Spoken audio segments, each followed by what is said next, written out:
Pagi itu, matahari baru saja muncul di atas perbukitan desa makmur. Sinar keemasan menyapu sawi-sawa yang membentang luas, seolah membangunkan setiap tetes embun yang menempel di ujung daun padi. Udara masih segar, dan suara ayam berkokok bersahut-sahutan dari halaman rumah warga. Desa ini dikenal sebagai desa yang tentram, subur, dan warganya hidup rukun, setidaknya di permukaan.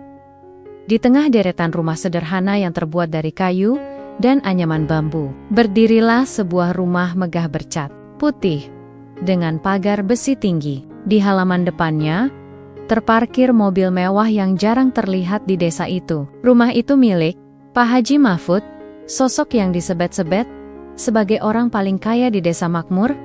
Pak Haji Mahfud bukan hanya kaya, ia juga punya pengaruh besar. Ia pemilik puluhan petak sawah yang digarap para petani, serta beberapa toko kelontong yang tersebar di pasar dan jalan utama desa. Hampir setiap kegiatan desa, dari perayaan keagamaan hingga hajatan warga, selalu melibatkan namanya. Warga segan, bukan semata karena statusnya sebagai orang yang pernah menunaikan ibadah haji, tapi karena harta dan kekuasaannya yang bisa menentukan nasib orang lain.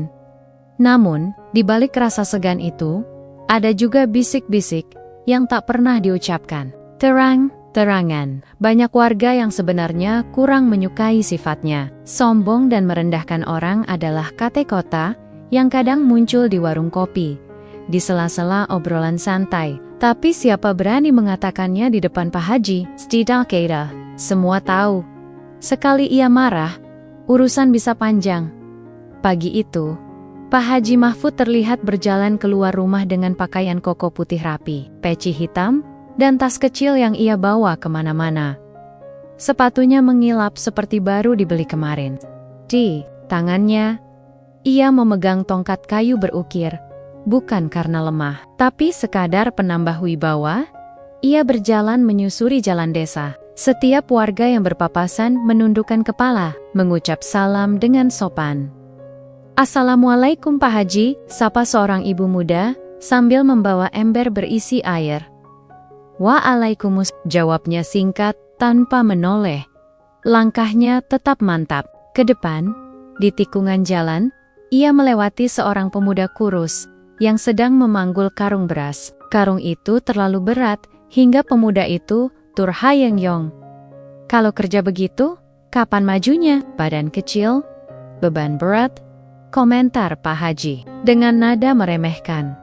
Pemuda itu hanya tersenyum kecut. "Iya, Pak Haji," jawabnya lirih. Dalam hati, ia ingin menjelaskan bahwa pekerjaan itu satu-satunya cara untuk memberi makan keluarganya. Tapi ia tahu, percuma.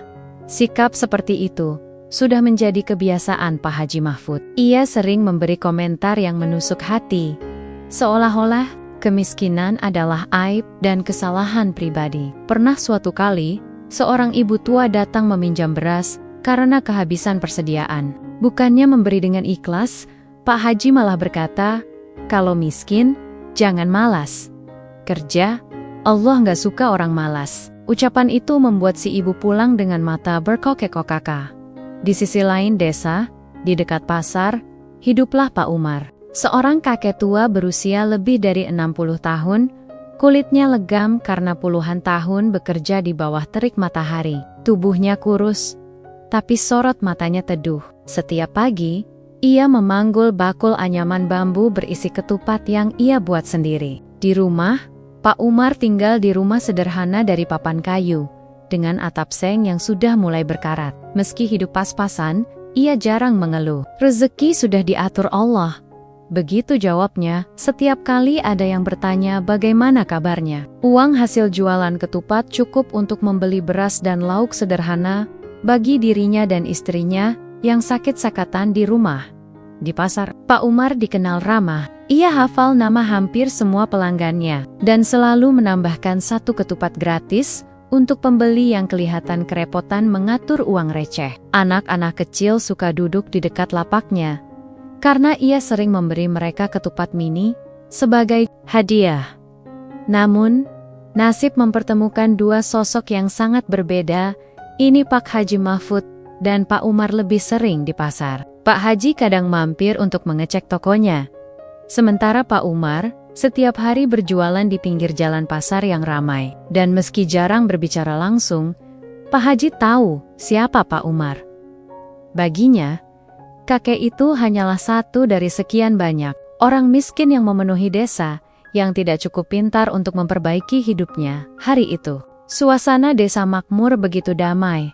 Tapi di balik ketenangan pagi, benih sebuah peristiwa besar sedang disiapkan oleh takdir. Pertemuan mereka yang akan datang di pasar tidak akan lagi menjadi sekadar pertemuan biasa. Bagi Pak Haji, itu akan menjadi awal dari sesuatu yang tidak pernah ia bayangkan, sebuah pelajaran hidup yang datang langsung dari tangan Allah.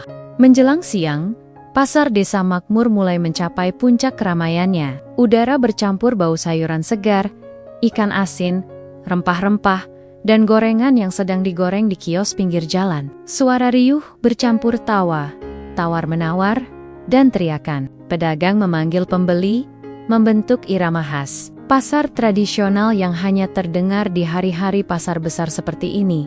Di jalur utama pasar, arus orang berjalan padat. Para ibu membawa keranjang rotan di tangan. Bapak-bapak menggendong karung beras, sementara anak-anak kecil berlarian di sela-sela kaki orang dewasa. Sesekali ditegur ibunya karena hampir menabrak pedagang. Pedagang sayur menggelar dagangan di atas terpal biru, ikan laut tersusun di bag-bag plastik yang masih meneteskan air, dan pedagang pakaian memajang kaos warna-warni yang bergoyang terkena angin.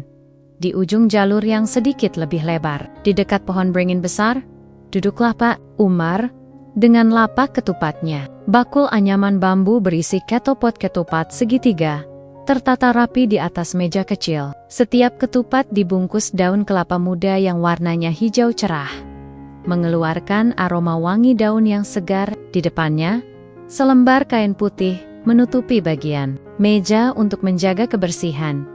Pak Umar mengenakan baju koko abu-abu yang sudah agak pudar warnanya, dan peci hitam sederhana. Wajahnya teduh, keriputnya jelas, namun matanya memancarkan kehangatan yang membuat siapapun merasa nyaman. Senyumnya selalu hadir setiap kali ada pembeli atau sekadar orang lewat yang menyapanya.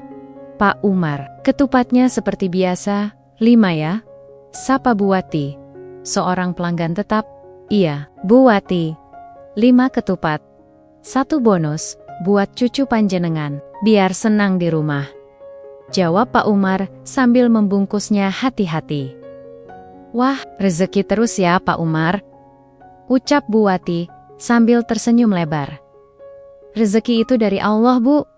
Tugas kita cuma bersyukur, balasnya ringan. Tak lama kemudian, seorang anak kecil berlari mendekat. Napasnya tersengal. Pak Umar, ibuku nitip 2 ketupat, katanya riang. Baik, nak. Nih, bawa 2. Tapi ini 1 kecil buat kamu. Jangan dimakan sendirian ya.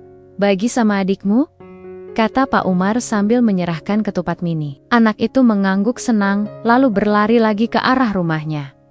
Momen seperti itu sudah menjadi rutinitas. Hampir semua orang yang lewat di jalur itu mengenal dan menyapa Pak Umar. Bahkan, beberapa pedagang lain sering menitipkan barang dagangannya sebentar jika mereka harus pergi ke musola atau ke toilet. Pak Umar tak pernah menolak. Sementara itu, di ujung lain pasar, suasana berbeda terlihat. Sebuah mobil hitam mengkilap baru saja berhenti. Dari dalam, keluarlah Pak Haji Mahfud dengan langkah mantap. Ia mengenakan kemeja batik lengan panjang dan peci hitam. Tongkat kayu berukir masih setia di genggamannya. Kehadirannya langsung menarik perhatian banyak orang. Sebagian pedagang buru-buru merapikan dagangan mereka, dan pembeli yang melihatnya segera menyingkir memberi jalan. Pak Haji Mahfud berjalan lurus menuju deretan toko kelontong yang ia miliki di tengah pasar. Beberapa pekerjanya menyambut dengan senyum dan salam, namun ia hanya mengangguk singkat. Bagaimana penjualan hari ini? Tanyanya datar pada salah satu pegawai. Alhamdulillah, Pak Haji, cukup ramai, jawab pegawai itu hati-hati. Hati-hati, jangan sampai ada yang kurang, ucap Pak Haji sambil memeriksa tumpukan beras di pojok toko. Setelah memastikan stok barang dan menegur seorang pegawai yang dianggapnya terlalu lambat melayani pembeli, Pak Haji keluar lagi dari tokonya. Ia berniat menyusuri jalur pasar, sekadar melihat kondisi. Meski jarang berinteraksi dengan pedagang kecil, ia suka memastikan bahwa para penyewa lapak membayar tepat waktu. Langkahnya membawa ia menuju jalur dekat. Pohon beringin jalur yang sama tempat Pak Umar berjualan. Dari kejauhan, ia sudah melihat kerumunan kecil di sekitar lapak ketupat itu. Warga yang lewat tampak saling bercanda dan berbicara dengan Pak Umar. Suasana hangat dan akrab. Bagi sebagian orang, itu adalah pemandangan biasa di pasar. Tapi bagi Pak Haji, keramaian seperti itu kadang dianggap mengganggu arus jalan. Meski begitu, untuk saat ini, ia hanya lewat sambil mengamati. Pandangannya sempat bertemu dengan senyum ramah Pak Umar. Namun, ia tidak membalasnya, langkahnya tetap. Tatapannya lurus ke depan. Keramaian pasar siang itu adalah gambaran kecil kehidupan desa makmur. Pedagang yang gigih, pembeli yang cermat menghitung uang receh, dan interaksi manusia yang sederhana namun penuh makna. Namun, di balik semua keriuhan itu, benang halus takdir sedang ditarik. Pertemuan Pak Haji Mahfud dan Pak Umar belum sampai pada titik puncak, tapi jaraknya semakin dekat. Dan perbedaan dunia mereka akan segera bertabrakan. Siang itu, matahari menggantung tepat di atas pasar desa makmur, memancarkan panas yang terasa membakar kulit. Atap seng para pedagang memantulkan cahaya silau, membuat sebagian orang menyipitkan mata ketika berjalan di jalur utama. Udara pink bercampur aroma keringat, ikan asin, dan asap gorengan yang mengepul dari kios kecil di sudut pasar. Jalur yang dilalui Pak Haji Mahfud mulai menyempit. Beberapa pedagang menaruh dagangan mereka di pinggir jalan. Bahkan ada yang sedikit melebar ke arah jalur orang lewat. Pembeli yang berdesakan membuat ruang gerak semakin terbatas. Orang-orang yang melihat kedatangannya segera mencoba menyingkir, memberi jalan lebar. Tapi arus manusia tetap membuatnya harus berjalan pelan. Langkah Pak Haji terhenti ketika di depannya, tepat di bawah rindang pohon beringin, ia melihat lapak ketupat Pak Umar. Bakul besar anyaman bambu berisi ketupat tertata, rapi di meja kecil, tapi letaknya memang agak menjorok ke jalur. Di sekitarnya, dua ibu sedang bertransaksi, sementara seorang bocah duduk di kursi kecil menunggu ibunya selesai belanja. Pak Haji mengerutkan kening. Wajahnya berubah masam. Tongkat kayu di tangannya, ia hentakkan pelan ke tanah sebuah isyarat yang sering ia lakukan ketika tidak suka pada sesuatu. Ia berhenti beberapa langkah di depan lapak itu, menatap Pak Umar dengan pandangan tajam. Pak Umar, suaranya terdengar tegas, bahkan sedikit meninggi, membuat dua ibu yang sedang membeli ketupat langsung menoleh kaget. Pak Umar, yang sedang membungkus ketupat pesanan, menoleh sambil tersenyum ramah. Iya, Pak Haji. Ada apa? Ini umum, bukan warung pribadi. Lapakmu menghalangi orang lewat, kata Pak Haji. Nada suaranya penuh ketidaksabaran. Beberapa orang di sekitar mulai melirik. Pura-pura tetap sibuk, tapi sebenarnya memperhatikan percakapan itu. Pak Umar terdiam sebentar, lalu melihat ke arah meja dan bakulnya. Memang benar, posisinya agak menjorok ke jalan, tapi ia selalu memastikan masih ada ruang cukup untuk orang lewat. Maafkan saya, Pak Haji, jawab Pak Umar tenang. Biasanya orang masih bisa lewat, tapi mungkin hari ini ramai sekali, jadi terasa sempit. Saya akan geser sedikit. Namun nada sopan itu tidak melunakkan hati Pak Haji. Bukan cuma hari ini, sudah sering saya lihat begini. Kalau lain ikut-ikutan, pasar ini jadi sesak, susah orang lewat, ujarnya sambil melangkah lebih dekat. Berdiri di depan lapak, Pak Umar mulai mengangkat bakulnya perlahan, memindahkannya sedikit ke arah dalam. Meski ruang di belakangnya terbatas, ia tetap menundukkan kepala, tidak ingin memperpanjang masalah. Saya akan rapikan sekarang juga, Pak Haji. Mohon sabarnya sebentar, katanya lirih. Sinar matahari semakin terik, membuat keringat menetes di pelipis Pak Umar. Sementara itu, tatapan warga di sekitar terasa seperti jaram-jaram kecil yang menusuk punggungnya. Mereka tahu, Pak Umar bukan tipe orang yang sengaja membuat masalah.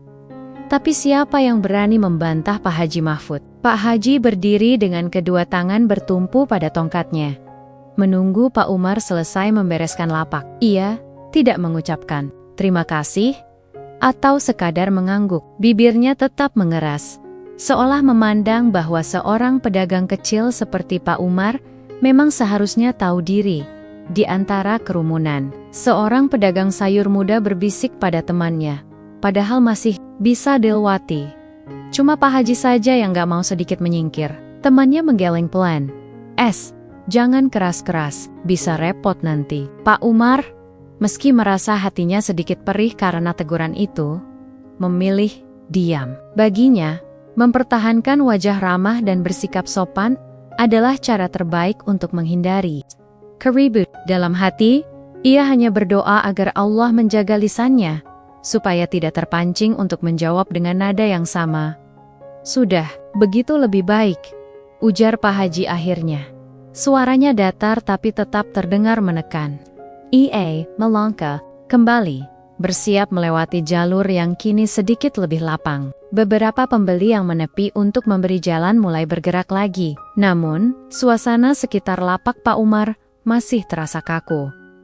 Bagi sebagian orang, insiden kecil itu mungkin hanya masalah posisi lapak. Namun, bagi mereka yang mengenal Pak Haji Mahfud, itu adalah gambaran nyata sifatnya, yang sulit memberi kelonggaran pada orang kecil. Dan bagi Pak Umar, itu hanyalah satu dari sekian banyak ujian kesabaran yang harus ia jalani di pasar, yang tidak disadari. Siapapun saat itu adalah ketegangan kecil siang itu, hanyalah awal dari sebuah peristiwa yang jauh lebih besar.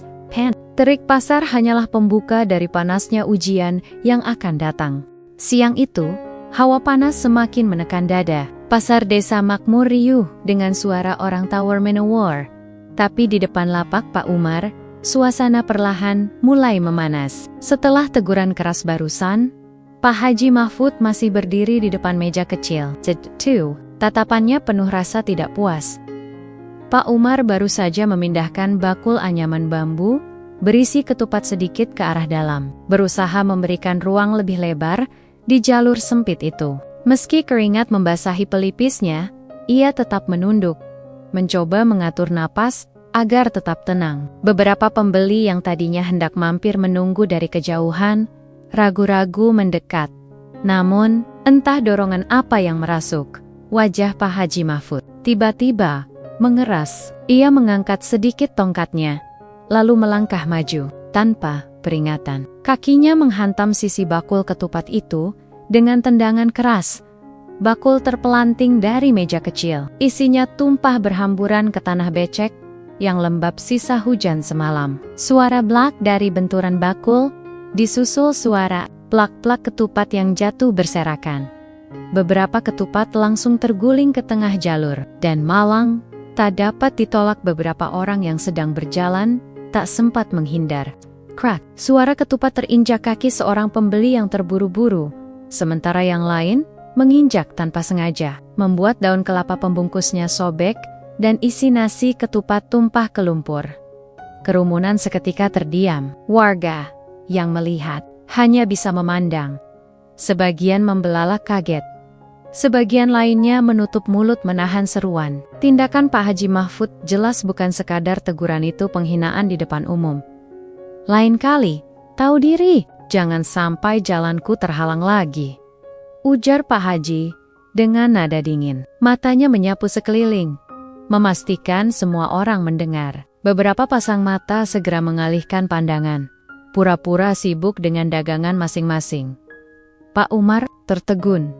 Tangannya refleks ingin memungut ketupat yang berserakan, tapi langkahnya terhenti sejenak. Ia merasakan sesuatu yang panas merambat dari dada ke tenggorokannya, bukan karena marah, tapi karena menahan perasaan perih yang tak terucap. Keriput di wajahnya seperti bertambah dalam saat itu juga.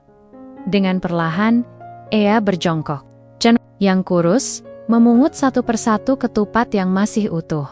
Membersihkan sedikit lumpur yang menempel. Ketupat yang rusak ia sisihkan di sebuah kain.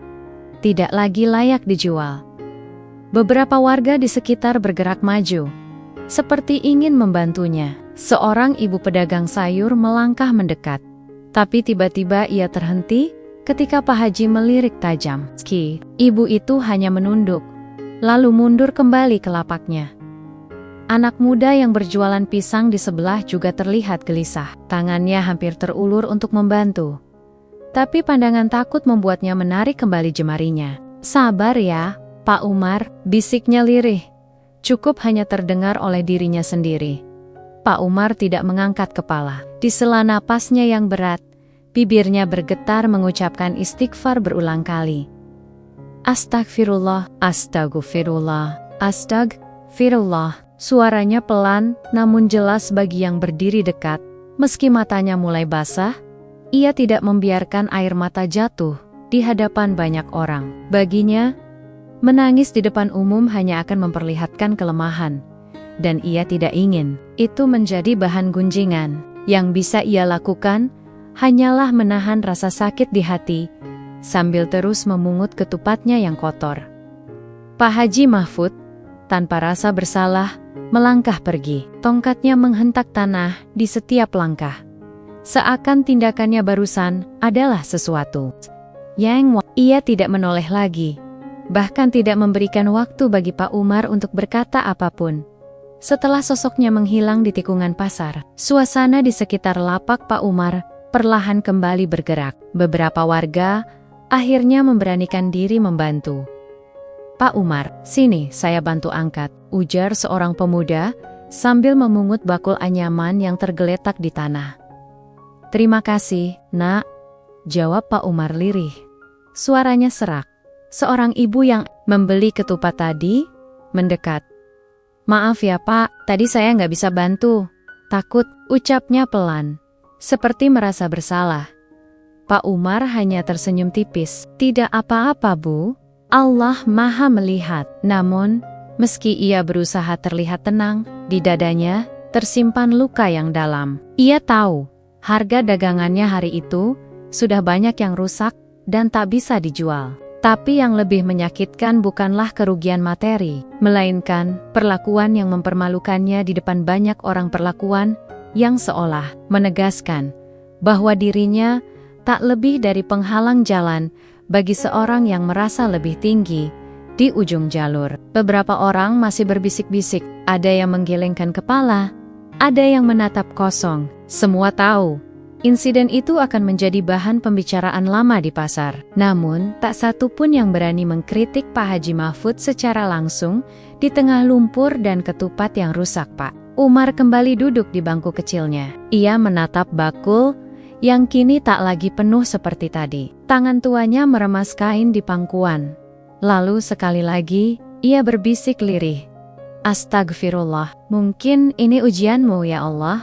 Pasar desa makmur yang tadinya riuh dengan suara tawar-menawar, tawa anak-anak, dan teriakan pedagang, tiba-tiba mulai meredup suasananya. Padahal baru saja matahari menyengat terik, tapi dalam hitungan menit langit berubah kelabu. Seakan awan hitam datang dari segala penjuru. Angin mulai bertiup kencang, membuat terpal-terpal peneduh para pedagang berkibar liar. Kain dan plastik yang tergantung di lapak beterbangan. Beberapa pedagang buru-buru meraih tali untuk mengikat lebih kuat. Bau tanah kering yang tertiup angin bercampur aroma debu membuat beberapa orang menutup hidung dan mata. Kok cepat sekali?" Gelapnya, bisik seorang ibu sambil memandang ke langit. "Kayak mau hujan deras," jawab yang lain. Matanya khawatir. Pak Umar, yang masih duduk di bangkunya, ikut mendongak. Langit yang tadi membakar kulit, kini tertutup awan tebal. Suara gemuruh mulai terdengar dari kejauhan. Seperti suara drum besar dipukul dari balik awan. Hanya beberapa puluh langkah dari lapak Pak Umar, Pak Haji Mahfud sedang berjalan dengan langkah mantap meninggalkan area pasar.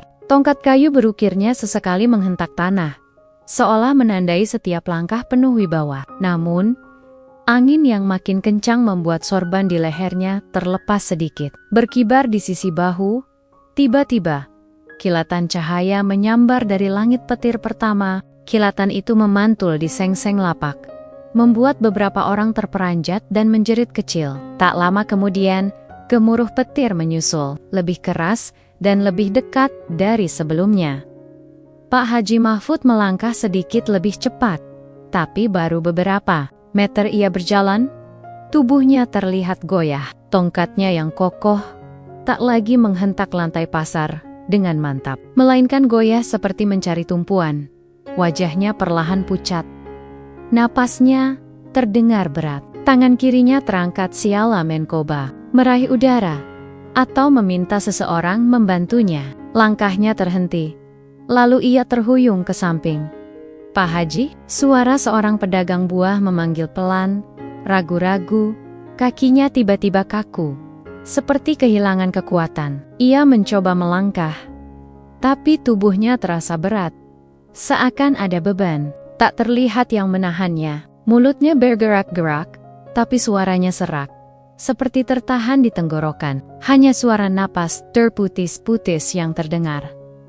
Beberapa orang mulai mendekat, tapi tidak terlalu dekat. Pandangan mereka penuh rasa ingin tahu, bercampur takut. "Loh, itu kenapa Pak Haji?" tanya seorang pembeli yang baru datang. Matanya membelalak. "Entahlah, tapi lihat, wajahnya pucat sekali," jawab yang lain sambil menunduk, mencoba melihat dari celah kerumunan.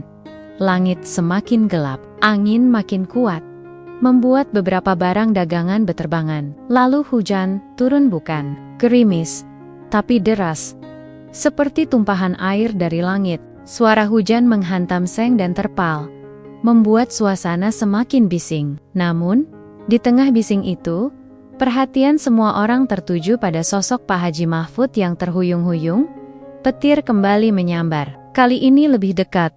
Kilatannya membuat semua orang memejamkan mata sesaat. Beberapa orang yang berdiri di dekat Pak Haji mundur setapak, entah karena takut pada petir, atau karena suasana yang terasa aneh ini. "Ini kayaknya azab langsung dari Allah," bisik seorang ibu tua. Matanya tak lepas dari tubuh Pak Haji.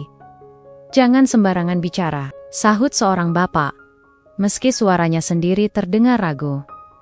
Namun, bisik-bisik itu mulai menyebar di antara kerumunan. Semua orang tahu, hanya beberapa menit lalu, Pak Haji Mahfud mempermalukan Pak Umar di depan banyak orang. Beberapa saksi kejadian, Todi menandok, merasa seperti baru saja melihat jawaban cepat dari langit.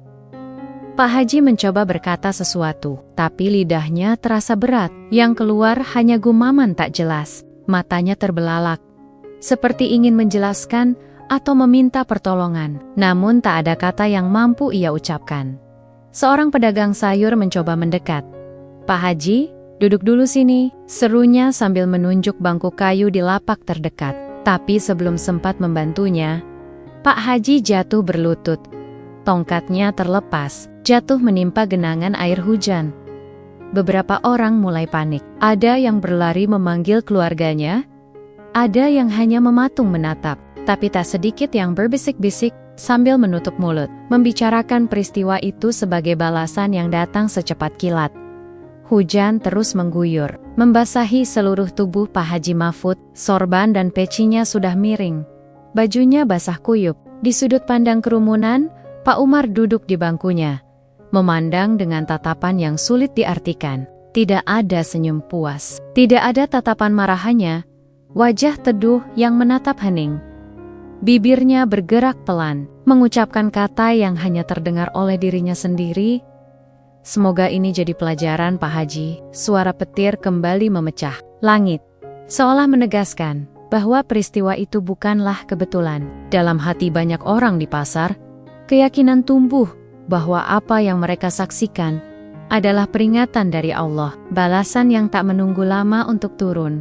Hujan deras masih mengguyur pasar, membuat jalanan becek dan licin. Air mengalir deras di sela-sela batu, membawa sisa-sisa sampah dan daun kering. Di tengah hiruk-pikuk suara hujan dan petir, kerumunan warga masih mengelilingi tubuh Pak Haji. Mahfud yang terbaring lemah di atas genangan air tipis.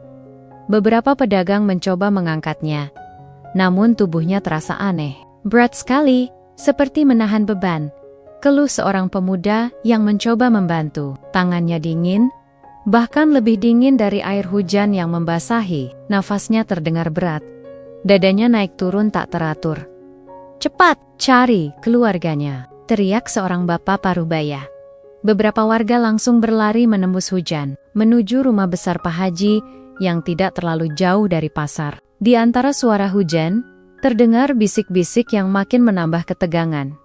"Masya Allah, ini kayaknya azab, Bu. Ya Allah, semoga beliau segera sadar dan bertaubat." Tak lama, dari ujung jalan pasar, seorang perempuan berlari dengan jilbab basah menempel di wajahnya. Nafasnya torenggengga, matanya membelalak penuh cemas.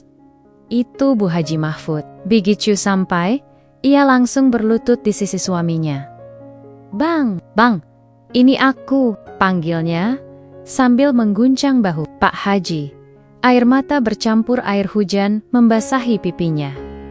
Pak Haji Mahfud membuka matanya perlahan. Wajahnya pucat, bibirnya bergetar. Ia tidak mampu berbicara. Hanya suara napas tersendat yang keluar. "Ya Allah, kenapa jadi begini?"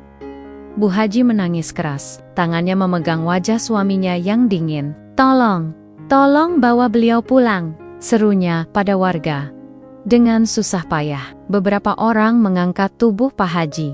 Meski berbadan tidak terlalu besar, entah mengapa, rasanya seperti mengangkat batu besar yang basah. Langkah mereka pelan, berhati-hati melewati jalan pasar yang lais. Hujan deras membuat baju semua orang melekat di tubuh. Dingin menusuk hingga ke tulang. Sesampainya di rumah, mereka membaringkan Pak Haji di ruang tengah. Lampu temaram berkelip karena sambaran petir di luar. Bu Haji segera mengambil selimut tebal dan menutupinya, berharap hangat bisa mengembalikan kekuatan suaminya. "Bang, ngomonglah. Jangan diam saja," ucapnya sambil menggenggam tangan suami Nia, erat-erat. Pak Haji memejamkan mata sebentar, lalu menatap ke arah pintu rumah. Dari sana, terlihat sosok Pak Umar berdiri diam. Tubuhnya masih basah kuyup. Beberapa tetangga yang mengantar Pak Haji pulang menoleh ke arah kakek tua itu, seolah mengerti ada sesuatu yang belum selesai. Pak Umar melangkah pelan mendekat. Suara sandal basahnya terdengar jelas di lantai yang tenang. Ia berdiri di sisi ranjang, memandang wajah Pak Haji yang kini berlinang air mata. Mata mereka bertemu. Dalam tatapan itu, ada beban yang sulit diungkapkan kote kata. Penyesalan, rasa malu, dan kerinduan akan pengampunan. Bibir Pak Haji bergetar, seperti ingin mengatakan sesuatu, namun yang keluar hanya suara parau tak jelas. Pak Umar tersenyum tipis, lalu duduk di tepi ranjang. Tangannya yang keriput menyentuh pelan lengan Pak Haji. "Saya sudah maafkan," ucapnya lembut. Nadanya penuh ketulusan. "Tapi mintalah ampun pada Allah. Dia yang lebih berhak memberi ampunan." Air mata Pak Haji mengalir lebih deras. Dada dan bahunya berguncang menahan isak. Mungkin ingin berkata bahwa ia menyesal. Mungkin ingin meminta maaf lebih dalam. Tapi kata-kata itu terhenti di tenggorokan. Bu Haji memegang tangan suaminya erat, mencoba menenangkan. "Dengar Bang, Allah Maha Pengampun, mintalah ampun selagi ada waktu." Hujan di luar masih turun, tapi kini tidak lagi diiringi petir. Suara rintiknya terdengar seperti irama yang menenangkan. Namun di dalam rumah itu, hati semua yang hadir bergetar. Beberapa tetangga menunduk, menyaksikan bagaimana seorang yang selama ini dikenal sombong, kini terbaring lemah. Hanya mampu menangis dan memohon ampun dalam diam. Tidak ada lagi nada tinggi. Tidak ada lagi langkah congkak. Hanya sisa-sisa tenaga untuk menatap orang yang pernah ia sakiti. Pak Umar menghela napas pelan, lalu bangkit berdiri. Sebelum melangkah pergi, ia menepuk pelan bahu Pak Haji, seakan berkata bahwa luka di antara mereka sudah selesai. Namun, luka di hati Pak Haji terhadap dirinya sendiri mungkin akan lebih sulit disembuhkan. Di sudut ruangan, Bu Haji masih memeluk suaminya. Insya Allah bang, ini teguran darinya. Kita harus berubah, ucapnya lirih. Dan di luar rumah, hujan terus turun, membasuh jalan pasar yang tadi menjadi saksi kesombongan, sekaligus awal penyesalan itu. Beberapa hari telah berlalu sejak kejadian di pasar itu. Namun bayangannya masih segar di ingatan warga. Hujan deras yang disertai petir, teriakan panik, dan tubuh Pak Haji Mahfud yang mendadak lemah, seperti telah menjadi cerita yang diulang-ulang dari mulut ke mulut. Desa itu yang biasanya tenang, kini dipenuhi bisik-bisik. Setiap sudut warung, pos ronda, hingga teras rumah warga menjadi tempat orang membicarakannya. Pak Haji Mahfud kini jarang terlihat keluar rumah. Rumah besarnya, yang dulu menjadi simbol kekayaan dan status sosial, kini terasa sepi dan suram. Pintu gerbang jarang terbuka, dan hanya sesekali terlihat Bu Haji keluar untuk belanja kebutuhan sehari-hari. Kesehatan Pak Haji menurun drastis, kakinya sering kaku, badannya lemas, dan suaranya pelan. Orang-orang yang dulu sering mendatangi rumahnya untuk urusan bisnis atau sekadar menyapa, kini jarang mampir. Bahkan, di pasar pun suasananya berubah. Warga yang dulu menunduk hormat setiap kali melihatnya, kini hanya mengangguk singkat. Atau bahkan, memilih mengalihkan pandangan. Bukan karena mereka tidak kasihan, tapi rasa segan yang dulu hadir, telah terkikis oleh kejadian itu. Dalam benak mereka, nama Pak Haji Mahfud kini bukan lagi hanya identik dengan kekayaan dan pengaruh, tetapi juga dengan kesombongan dan akibatnya.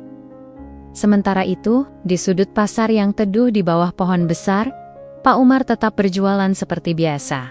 Bakul ketupatnya kembali tersusun rapi, dan ia menyapa setiap pembeli dengan senyum yang tulus. Warga justru semakin menghargainya. Ada yang sengaja membeli dagangannya meski tak begitu butuh, sekadar ingin menunjukkan dukungan dan rasa hormat ketupatnya. Enak Pak Umar?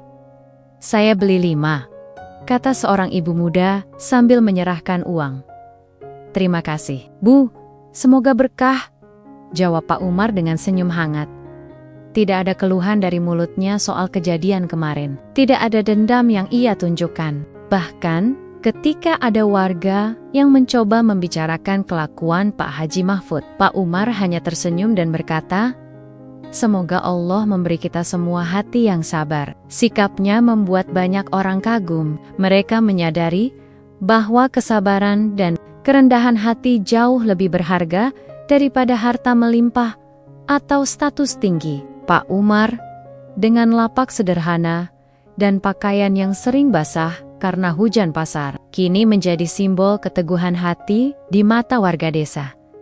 Cerita tentang kesombongan Pak Haji Mahfud dan balasan yang cepat itu menyebar bukan hanya di desa mereka, tapi sampai ke kampung sebelah. Ada yang menceritakannya dengan nada prihatin, ada pula yang menjadikannya pelajaran hidup. Anak-anak muda yang biasanya mengagumi orang kaya, kini mulai memahami bahwa kekayaan tanpa akhlak hanya akan membawa kehinaan.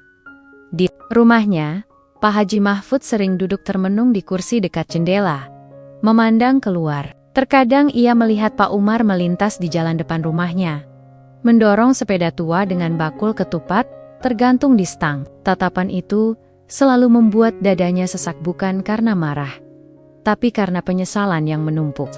Tahu yang ia rusak hari itu bukan hanya dagangan, tapi juga harga diri seseorang yang jauh lebih mulia darinya.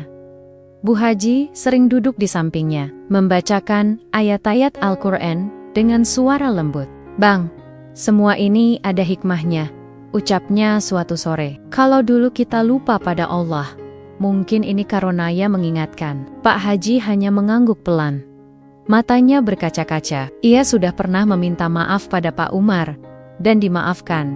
Namun ia sadar, ampunan manusia tidak sama dengan ampunan Allah. Dan itu yang kini ia perjuangkan setiap hari.